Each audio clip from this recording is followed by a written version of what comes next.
अरे नाम से बता कहाँ चल दिया IAS निषाद सिंह जी, नाम से बता देते हम उनका अपने चैनल में स्वागत करते हैं।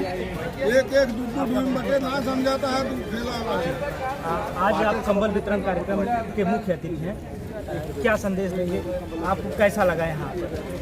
मैंने अभी अपने अभिभाषण में ही बताया क्योंकि मैं यहीं का रहने वाला हूँ और जब मैं छोटा था उसी समय यहाँ पर जमींदारी एवोल्यूशन लागू हुआ था और बहुत सारे परिवर्तन परिवार में हो रहे थे और मुझे अपना यहाँ का बिताया गया समय बहुत अच्छी तरह याद है। यहाँ से लगभग 8-9 किलोमीटर दूर वही कला में मेरा और गांव में जो स्थिति थी, जो विकास की स्थिति थी, जिस तरह से हम लोग पिताजी नौकरी में थे, बनारस में रहते थे, हम लोग बनारस से जौनपुर आते थे, बदलापुर आते थे, गाँव ये पूरी जीवन की जो यात्रा थी वो आज सजीव हो उठी है। और मेरे पिताजी भी क्योंकि शिक्षा के क्षेत्र में उन्होंने काफ़ी काम किया, डॉक्टर राज सिंह का नाम था। उन्होंने हमेशा ये इच्छा जाहिर की थी कि यहाँ एक कन्या महाविद्यालय होना चाहिए। तो सबसे बड़ी खुशी मुझे ये हुई कि इस क्षेत्र में इतना भव्य, इतना सुंदर संजय जी ने कन्या महाविद्यालय बनाया है और सुचारू रूप से प्रोफेशनल कोर्सेज को संचालित कर रहे हैं। उसके आगे जब मैं यहाँ पहुँचा तो मैंने अभी बताया कि जब हम लोग रहठे पे खाना बनता था, जलाने के लिए गोहरी और रहठा खोजना एक कार्य हुआ करता था और जब रहठा ख़त्म हो जाए तो कहीं ना कहीं से लकड़ी का इंतज़ाम किया जाता था। और आज यहाँ पर बाकायदा इंडियन के द्वारा गैस की सप्लाई की जा रही है, राजेश जी और रमेश जी और इनके परिवार द्वारा। तो ये सब देखकर लगता है कि यहाँ पर जो विकास की गति है, बहुत सारे परिवर्तन पिछले कुछ वर्षों में हुए हैं और सकारात्मक सोच है लोगों की। बहुत सारे पूर्व प्रधान, वर्तमान प्रधान, अन्य राजनीतिक दलों के पदाधिकारीगण यहाँ उपस्थित हुए हैं। इनको देख करके भी लगता है कि शायद कोई एक ऐसी चीज़ है जो विकास के नाम पर सब एकजुट होते हैं।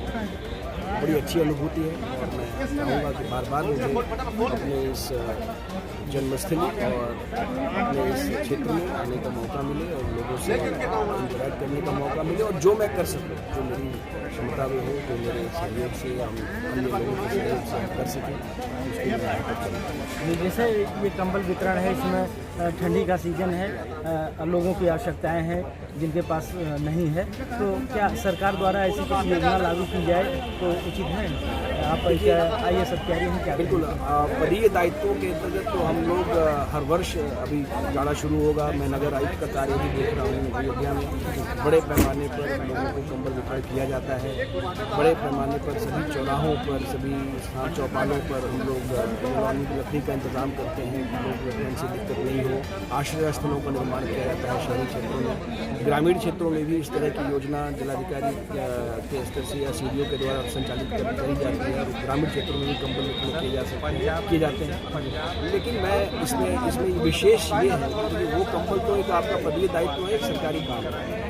विकास और परिवर्तन ये तब आता है जब जनता उससे जुड़ती है और जो जुड़ाव मैंने यहाँ बताया मुझे कि 15 गाँव से लोग आए और यहाँ जो वितरण भी होगा, जो अति आवश्यक लोग हैं, जो लोग जिनको कहीं शायद वो किसी दौड़ में या लाइन में आ ही नहीं पाते, ऐसे लोगों को तभी हम सर्व कर पाते हैं जब जनता साथ जुड़ती है, लोग साथ जुड़ते हैं, समाज साथ जुड़ता है। और वो चीज़ कहीं से भी सरकार के द्वारा कर दी जाएगी ये संभावना बहुत कम है।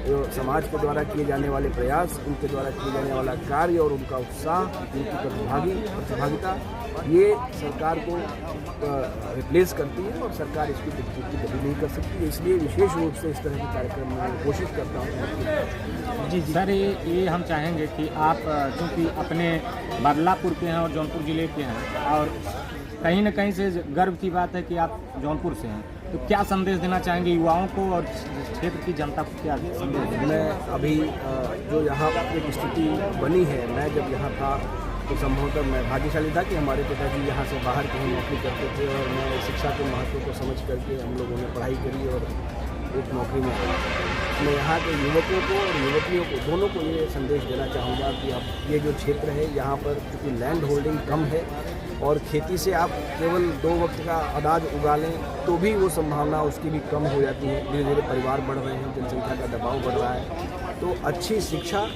और प्रोफेशनल शिक्षा जो है वही एक हमारे सामने विकल्प है।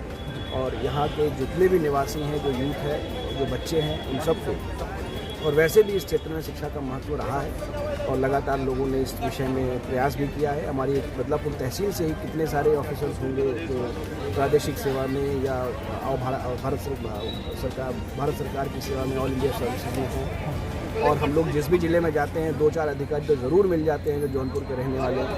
तो रहा है पूर्व से भी, लेकिन हम इसको और बेहतर बनाएं और केवल सरकारी सेवाओं पे ही डिपेंड ना करें। हम जैसा अभी मैंने आपसे कहा भी कि मुझे खुशी हुई कि यहाँ पर डी फार्मा की भी पढ़ाई करा रहे हैं संजय जी, इस तरह की कोर्सेज चला रहे हैं जिनका बच्चों को पढ़ने के बाद सीधा उनको सरकार पर डिपेंड नहीं करना, वो अपने आप एक स्वरोजगार शुरू कर सकते हैं या किसी अन्य प्राइवेट सेक्टर में नौकरी कर सकते हैं। तो हमें पूरी जो इकोनॉमिक स्थिति है उसको समझकर अपने शिक्षा के क्षेत्र में भी डाइवर्सिफाई करना पड़ेगा, विविधीकरण करना पड़ेगा, ताकि उनको केवल किसी एक विशेष सेक्टर पर डिपेंड ना होना पड़े।